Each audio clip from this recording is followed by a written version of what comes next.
This week in Pure Reinvention.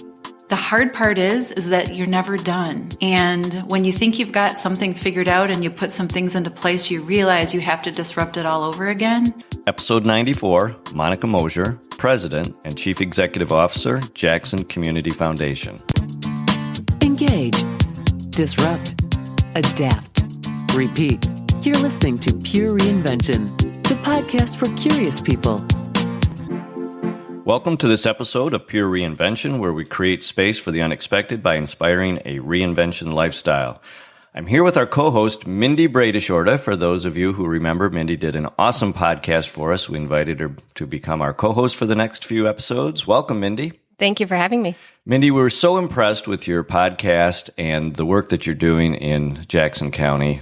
For those of you who know Mindy, know that she's making a tremendous difference in the Jackson community. Her responsibilities continue to grow, and she is a person who truly can make a difference. Mindy, you were able to introduce us to Monica Moser. Tell us why you thought she would make a great podcast guest. Well, Monica was a professional peer of mine for many years, and through the work we've done together, she quickly became a personal friend.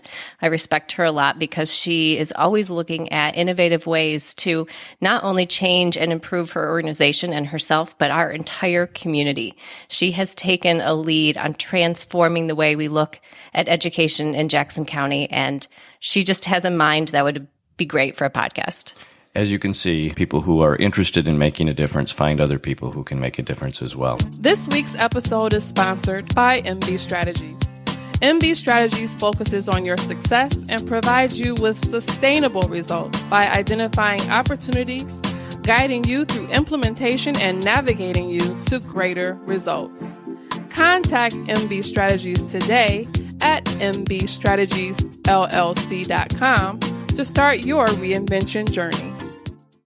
But before we get started, I want to make sure we ask you the same three questions we ask every guest. And number one is, of the 5 steps in the Pure Reinvention process, which step do you most closely associate yourself with? Well, I definitely connect with Connect. It's part of, I think, who I am intrinsically, and it's probably part of my superpower too that we might talk about later. For me, connection is pulling all of the pieces together and seeing the big picture of how all of the pieces flowed and being able to intuit what the next steps are and to lead a community and figuring out what those steps are and moving forward. What is your superpower? I think I have a connectual intelligence that can identify the right people at the right time and put conversations together that make things happen. Can you tell us about a situation where you were a little uncomfortable? I think it would be in the area of disruption. So the hard part is that you're never done. And when you think you've got something figured out and you put some things into place, you realize you have to disrupt it all over again.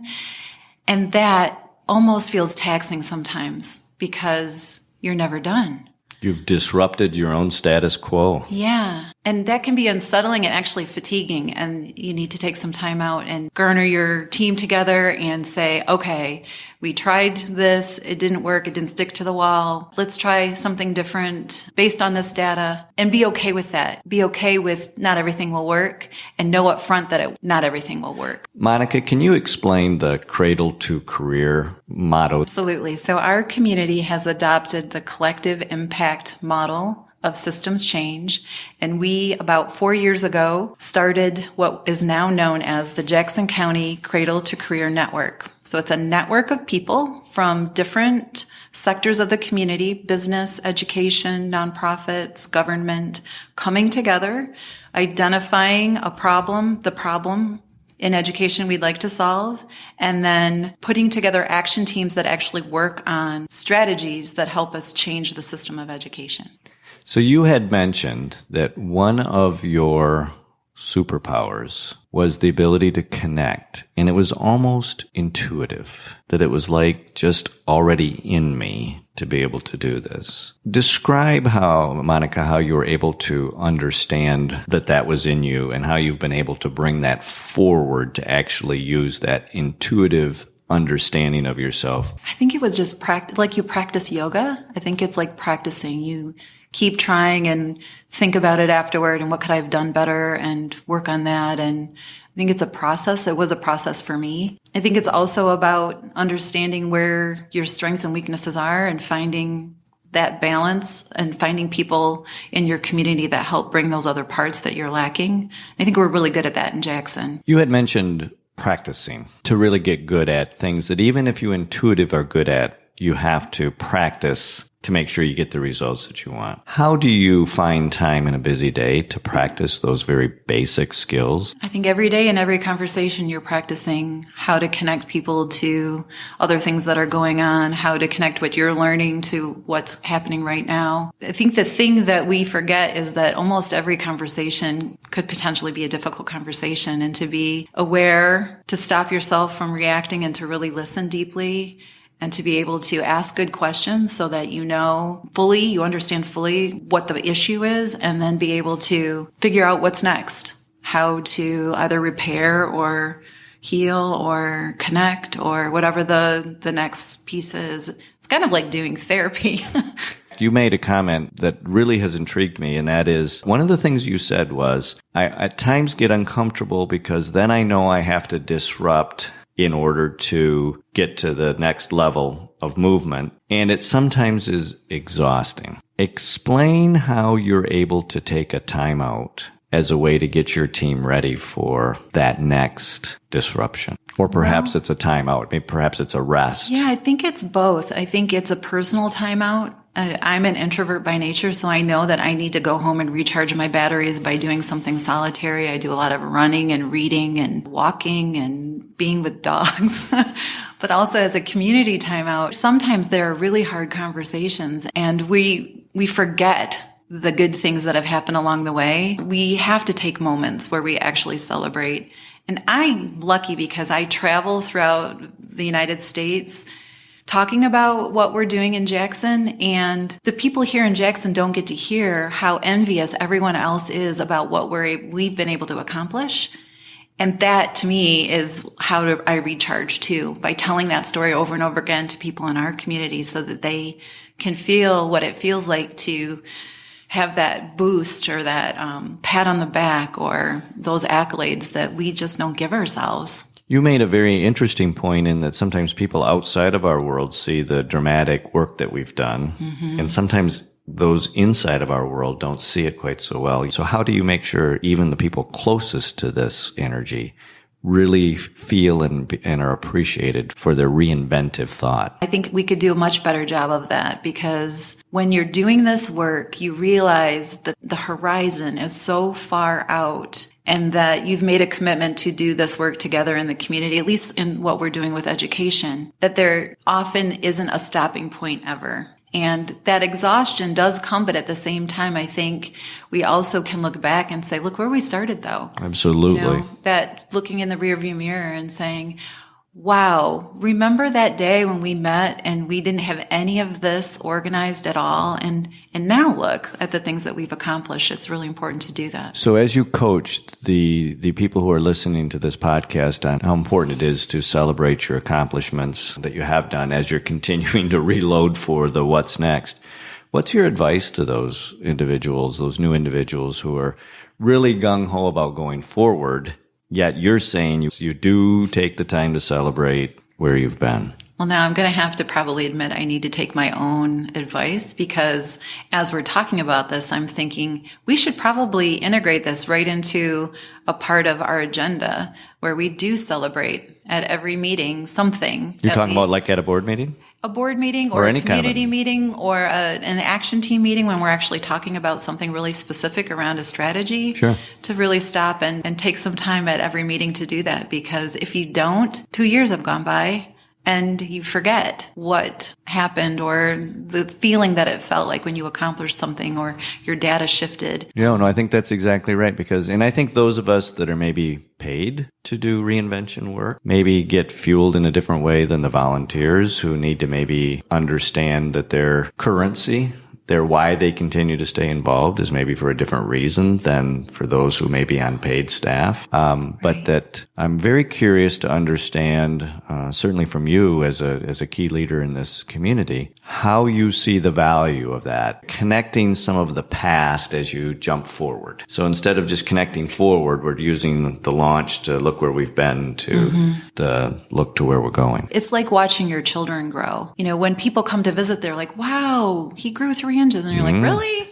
Yeah. Every day I've looked at him, I haven't seen him jump at all. Exactly. It's kind of like that in your community when you're trying to shift, absolutely, like systems change efforts. You don't really get to see the incremental steps, but once in a while you look and you're like, wow, we actually have agreement on what it means for absenteeism in our community, and every school is agreeing, and now we're going to measure it differently. That's huge. And how much progress that has meant to the next phase of your work, because it's all building off of, those simple understandings of where you've been. And, I don't know the answer. I mean, I'm interested in having this conversation with you because I think the question remains for a lot of reinvention leaders. How do we think about this really important topic of where we've been versus where we're going? Because I think you're absolutely right. I think when we look at something day by day, we don't see it. But when we visit in 6-month increments, we do notice that, your son shot up 3 inches and is outgrown all of his clothes. Again, I think it's having the relationships, the connections with people that you trust. That's a big part of what we're doing, is really building a community of leaders that trust one another, even if it's a hard conversation, to have the conversation. And that, first of all, takes time. And when a new leader comes in, it means bringing them up to speed, doing a really deep orientation, spending time with them. I just met with someone who was new and still doesn't understand what it is the words we use, because we have a whole language really about what we're doing and how we're doing it. And it's different than in other communities. You've created a whole new culture. Yeah. People come in and they're like, I don't really know what you're talking about. I think I like what you're talking about, but exactly. I don't have any context for we don't do that in our community. I hear that a lot. Like, I don't know what you're talking about. We don't do that. Right. That makes me really proud of, first of all, I think Jackson is one of those cities that is just the right size. And I know a lot of people would probably roll their eyes at me, but, we have one health system, one intermediate school district, a county-wide system.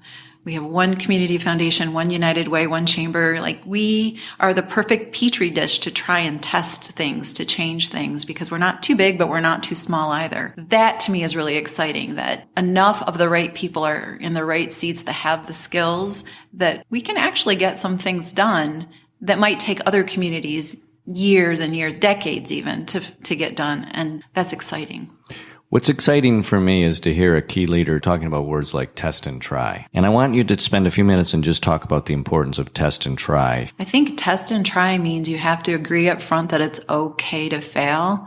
And what I'm learning more and more as I'm out talking and working with people in other communities is that idea of failing forward, that every failure actually takes you somewhere, and there's something you can learn from that and something that you can shift or grow or change that will help you get to the next place. And sometimes I think you have to fail in order to be able to learn and share and reevaluate and think differently about why it didn't work and why you might have to change what you're doing. It's hard, but exciting. Identifying that up front and agreeing it's okay is so important, because then when it happens, you're like, oh yeah, we knew that would happen. It's okay. So like, what do we do with it? What do we learn from it? And that is priceless. Monica, if people want to learn more about your work with the Jackson Community Foundation, how can they get a hold of you? Oh, they can reach me from our website, jacksoncommunityfoundation.org. There's additionally more information about the Jackson County Cradle to Career Network all over the place. If you consult the Google, you will find us, I'm sure. I bet anybody you have interviewed in Jackson would be able to help connect you, because they know what we're doing and they're a part of it. Monica, thank you very much. You're a visionary leader, and Jackson is very lucky to have you. Thank you very much.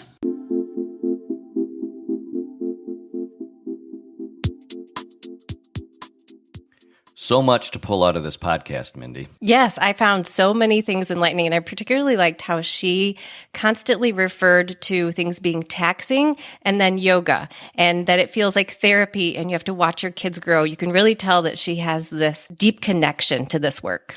I think what's really interesting is successful people have found that there is this kind of this balance that you have to find, where you have to have not only moments of high energy, but then you have to match that with time periods of rest, which allow you to reinvigorate, that you can't keep up such a significant pace. And so for Monica, she was describing using yoga or even listening as a way to balance the high energy output that she sometimes finds herself in. Yes, I think she said that she really listens deeply and asks good questions, and that is where the therapy comes in for her. And how often do you find people, that can even listen appropriately or ask the right questions? So often we want to speak, but she not only does it well, but she does it to rejuvenate herself. You're right. The listening is a skill in itself. She finds kind of that therapy in listening because I think as an individual, she's very curious. And so she's actually listening to understand, as opposed to people who listen for what to say next.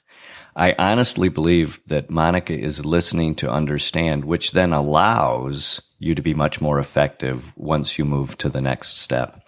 What else did you hear in Monica's discussion that really piqued your curiosity? The thing I liked best when she said it's not only okay to fail, that we're expected to fail. And if we set out from the very beginning in every endeavor saying we will fail at something, and as long as we accept that and learn from it, then it's okay. And that just takes the pressure off. And then it also places an expectation that when we do fail, we have to learn and reflect. So Mindy, why is it that when we do performance reviews for employees, what we really point out is the thing that the employee did wrong? When if I listen to you and I listen to Monica and I listen to other great leaders, they actually build into their expectations some degree of failure because that shows that they're trying in a space that's new. Exactly. And we should celebrate that and celebrate the small wins and celebrate the small fails or missteps, because that is where we really grow. Mindy, there was a word that was used that I want you to explain to me, but Monica's talked about connectual